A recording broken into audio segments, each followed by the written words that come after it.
नमस्कार। आज हम बात करने वाले हैं ब्रह्मांड के पालक भगवान विष्णु के बारे में। आखिर वो हैं कौन, इस ब्रह्मांड में उनका रोल क्या है और क्यों उन्हें धर्म का सबसे बड़ा रक्षक कहा जाता है।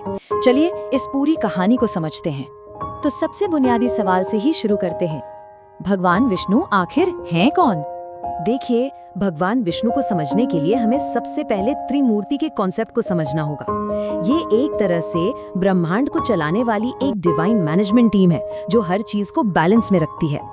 तो इस टीम में है तीन देव। ब्रह्मा, जो सृष्टि की रचना करते हैं यानी द क्रिएटर। शिव, जो संहार करते हैं यानी द डिस्ट्रॉयर। और इन दोनों के बीच इस पूरे ब्रह्मांड को संभालने और संतुलन बनाए रखने का जो सबसे जरूरी काम है वो करते हैं भगवान विष्णु, द प्रिजर्वर। तो अब आते हैं खास तौर पर विष्णु जी पर। सृष्टि के पालक के तौर पर उनकी सबसे बड़ी जिम्मेदारी है इस ब्रह्मांड में धर्म और व्यवस्था को कायम रखना। पता है विष्णु जी की एक सबसे अनोखी बात क्या है? उन्हें अजन्मा कहा जाता है। इसका मतलब है वो जिनका कभी जन्म नहीं हुआ। जरा सोचिए, वो किसी पारंपरिक तरीके से पैदा नहीं हुए, बल्कि वो अनंत हैं, हमेशा से थे और हमेशा रहेंगे। पुराणों की एक बहुत मशहूर कथा है जो इसे बड़े ही खूबसूरत तरीके से बताती है। विष्णु क्षीर सागर में शेषनाग पर आराम कर रहे हैं और उनकी नाभि से एक कमल निकलता है और उसी कमल से सृष्टि के रचयिता ब्रह्मा जी प्रकट होते हैं। तो इस तरह से क्रिएशन का जो ओरिजिनल सोर्स है वो विष्णु ही है। लेकिन विष्णु ये सब अकेले नहीं करते। उनकी शक्ति और उनका उद्देश्य पूरा होता है देवी लक्ष्मी के साथ, जो उनकी दिव्य साथी हैं। इन दोनों के रोल एक दूसरे के बिना अधूरे हैं। जहां विष्णु धर्म और व्यवस्था को बनाए रखते हैं, वहीं लक्ष्मी उस व्यवस्था को चलाने के लिए जरूरी समृद्धि और सौभाग्य लाती हैं। देखा जाए तो एक के बिना दूसरा अधूरा है।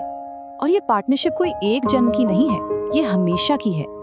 जब जब विष्णु धरती पर अवतार लेते हैं, देवी लक्ष्मी भी उनके साथ एक नया रूप लेकर आती हैं। जैसे कि जब विष्णु राम बने तो लक्ष्मी सीता बनी, जब वो कृष्ण बने तो रुक्मिणी के रूप में उनके साथ थीं। ये दिव्य जोड़ी हमेशा हर युग में साथ रहती है। और अब बात करते हैं विष्णु जी के सबसे मशहूर काम की, उनके अवतार। ये वो तरीका है जिससे वो धरती पर आकर सीधे हस्तक्षेप करते हैं और बिगड़े हुए संतुलन को फिर से ठीक करते हैं। अवतार लेने का मकसद सिर्फ एक है। जब जब धरती पर अधर्म यानी अन्याय बढ़ता है, तब तब विष्णु धर्म की रक्षा के लिए किसी न किसी रूप में जन्म लेते हैं। उनके 10 मुख्य अवतारों को दशावतार कहा जाता है। मत्स्य यानी मछली अवतार से लेकर राम और कृष्ण जैसे इंसानी रूपों तक, और भविष्य में आने वाले कल्कि अवतार तक। हर अवतार एक खास मकसद से, एक खास युग की चुनौतियों से लड़ने के लिए था। अब ये सब हमें एक बहुत ही दिलचस्प सवाल पर ले आता है। क्या त्रिमूर्ति में कोई एक है जो सबसे ज्यादा शक्तिशाली है? या सीधे सीधे कहें तो क्या भगवान विष्णु ही सबसे शक्तिशाली भगवान हैं? वेल, इसका जवाब इस पर डिपेंड करता है कि कौन सी परंपरा को माना जा रहा है। वैष्णव परंपरा में विष्णु को ही परम सत्य यानी सुप्रीम बीइंग माना जाता है। वहीं शैव परंपरा में भगवान शिव को सर्वोच्च माना जाता है। लेकिन असलियत ये है कि ये तीनों मिलकर ही इस ब्रह्मांड के संतुलन को बनाए रखते हैं। कोई किसी से बड़ा या छोटा नहीं है, ये सब एक टीम की तरह काम करते हैं। और यही बात इस एक लाइन में साफ हो जाती है। कोई एक सबसे बड़ा नहीं, सभी अपनी भूमिका में महान हैं।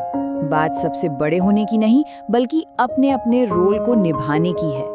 तो हमने विष्णु की भूमिका, उनके परिवार और उनके अवतारों को समझा, लेकिन उनकी कहानी अभी खत्म नहीं हुई है। उनका आखिरी अवतार कल्कि अभी आना बाकी है। और ये हमें एक बहुत बड़े सवाल के साथ छोड़ जाता है। जब वो आएंगे तो ये दुनिया कैसी होगी?